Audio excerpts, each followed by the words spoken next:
Hi friends, host Derek here, host Talking with Famous People. And I titled this video, Host Derek Meets with the Sheriff's Department. That's vague enough that maybe it'll attract more views, I think. Just leave it at that, you know. Anyway, I'm at the Sheriff's Department today. A couple of sergeants, I believe they're both sergeants, who are sheriff's deputies, I guess. Sheriff has a weird kind of hierarchical naming system. Like, I think there's one sheriff and everybody else is a deputy. But I think some of the deputy sheriffs are also sergeants. Like, are they a sergeant deputy sheriff? Who knows? Anyway, I met with these two guys, and I went down to the San Dimas Sheriff Station. Why did I meet with them? They called me yesterday to follow up on the Pomona stuff, which was surprising. I mean, you know, I guess they must be, like, you know how when one police department is under attention, so to speak, is being paid attention to by the public for under scrutiny. That's what I was looking for. When one police department's under scrutiny, sometimes they'll hand off the case to a different police department to investigate it. I think that may be what's happening here. I'm not really sure, and I don't want to speculate too much about what exactly they're doing or why they're doing it. But I'll just say that I got to go down there and talk with them. They asked me to just basically go over the whole story again, and I did. And they asked me some specific questions, and it was a very interesting interview because central to my understanding of it, not necessarily central to their understanding of it, although I think it's fair to say that they expressed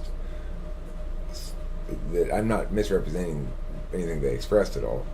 I'm less interested in putting this out there because I don't know what their position on it is, and I have no horse in this race anymore. And if they prefer I not, put everything they're doing that involves me up on the internet, then I would probably just be happy enough to go along with that. I do think there's a public interest to the story here, and I do respect that it's a public officials, like doing in the commission of their public duties, that they don't have any expectation of privacy or something like that. But they're still people, and I'm a person, and I try to be as respectful as possible. So I didn't even record the interview today because of that reason. Basically, that's the only reason. So, but it was great. It was great being able to tell my story again and ask interesting questions. I got to discuss with them what I thought about whether Sergeant O'Malley should be prosecuted for a crime against me. And, I indicated that I don't really have an opinion on that question.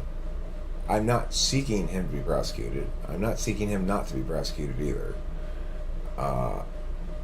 I've already gotten my justice. They paid me $5,000 to not have any opinion about this anymore, as far as I'm concerned. Now, I have no horse in the race for sure. So when I took that $5,000, in my mind, I'm thinking this civil settlement absolves him of all responsibility, as far as I'm concerned. That includes any criminal responsibility. Of course, I'm not the one who makes a decision about whether he should bear criminal responsibility. Because of what he did, that would be the prosecutor and the cops. So, obviously, if called to testify, I'm going to cooperate. Like, I don't want to. I just want to tell the truth at all times. Tell exactly what happened, and not try to shade things in any direction. So, of course, I'd be cooperative as they want with answering questions and stuff like that. But one thing that came out as I was having that conversation with them today was that, it's really been a great experience for me. And as I was telling Kimberly last night in bed, it's strange to say when you get presumably victimized, right, in some capacity by a cop, but it's been one of the greatest experiences of my life. Because to me, this is the sort of thing I used to fantasize about. Like, making a big self-righteous speech that wins the day. And I got to do that. I had a situation where I'd always wanted to make sure I was never guilty of either the bystander effect or the Milgram experiment quality. I never wanted to be authority figured along into something morally unacceptable, and I never wanted to fail to do my duty to take an affirmative moral action when it was appropriate. And I did take that affirmative moral action in the moment when it was appropriate and called them out on their excessive use of force. And then I didn't just say nothing after it happened. After the cop silenced me, I didn't just say nothing, and I didn't try to exploit it for inappropriate gain or misrepresent what happened at all. And I didn't allow mission creep to come in. So I had a specific. Taylor once said to me that his lawyer said to him, the important thing in the law is to have a single bullet. I had a single legal bullet, and my legal bullet was that this was a violation of a constitutional right, that was a named constitutional right, that was protected by the Supreme Court in multiple cases heretofore, and that I wanted a specific outcome, which was to quash qualified immunity and set case law precedent regarding that. And so, and I was completely in the right. I didn't do anything wrong at all, so it was going to be a much easier fight than, like, if you're being arrested for something and then they fuck you up. But if you were being arrested for something legitimate in the first place, then you're going to have a much tougher hill to climb. Because, well, after all, you were burglarizing that house. I'm sorry the cop broke your leg, but that's what you get for burglarizing a house. You can't expect to enjoy the full rights and protections of the law that we enjoy if you won't respect the prohibitions of the law in the fashion that they preclude you from violating the rights of others. So, it's like you get a much less sympathetic audience if the cops do something to you while you're committing a crime than if you're just standing there, as I was. So, it was a perfect storm of insignificance and narrowness of scope of argumentation. The fact that it didn't hurt me at all was a good thing, because it eliminated possible other legal factors points of law that might disrupt the clarity with which I could present the situation. And so that was a fortunate thing. And I really wanted to come down to a debate about free speech rights and the issue of immunity in a court of law. I don't like qualified immunity or absolute immunity. I don't think prosecutors and judges should have absolute immunity. I don't think cops should have qualified immunity. That's not what the law says. It's a judicial interpretation. It's basically a judicial decree that was set way back in the 1800s. But the actual law says something that is directly contradictory to judicial decree in this matter. It says the U.S. citizen can sue any other U.S. citizen who violates their rights in civil court. It's specifically designed to prevent public officials from doing Jim Crow era civil rights violations against black people. Against humans who self-identify by a race for some reason. Anyway, the point is that the law says one thing, the judicial interpretation that has exempted judges and prosecutors from it entirely is totally aristocratic and exempted cops from it largely. It's an aristocratic mechanism that ought to be rid the criminal justice system of it.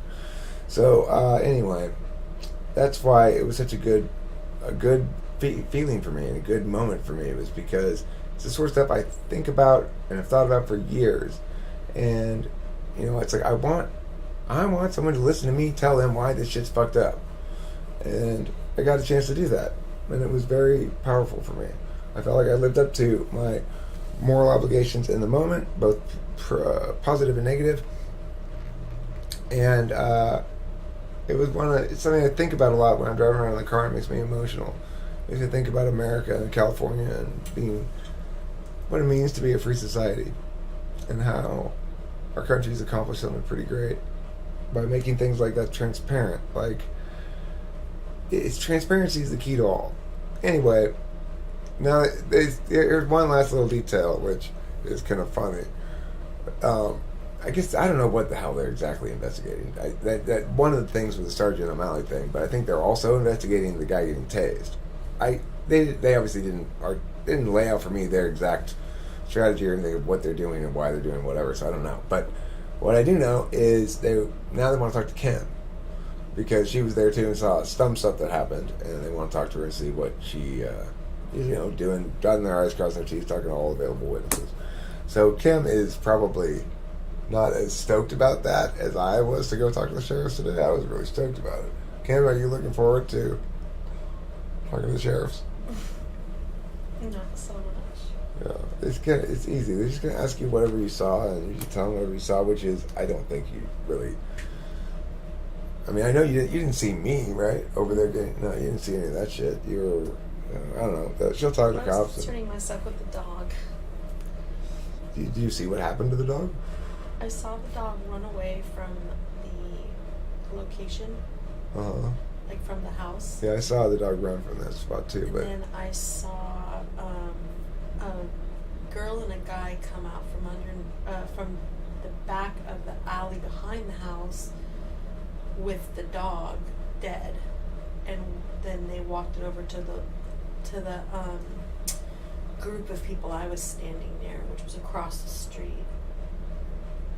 And what did they say? That's where they were yelling and crying, and she was kind of like yelling toward the cops saying, "You killed the dog! They killed the dog!" Like, I was concerning myself with that. Did she see the cops kill the dog? I mean, that would be hearsay.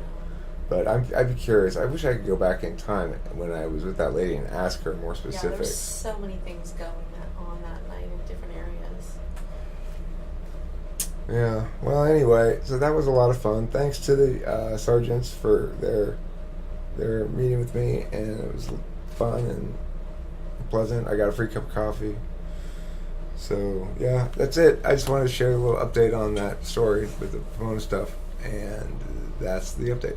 Now it's time to make a coup. All right, back to work. Back to the slave boss here is breaking out the whips. It's time for me to get back to work.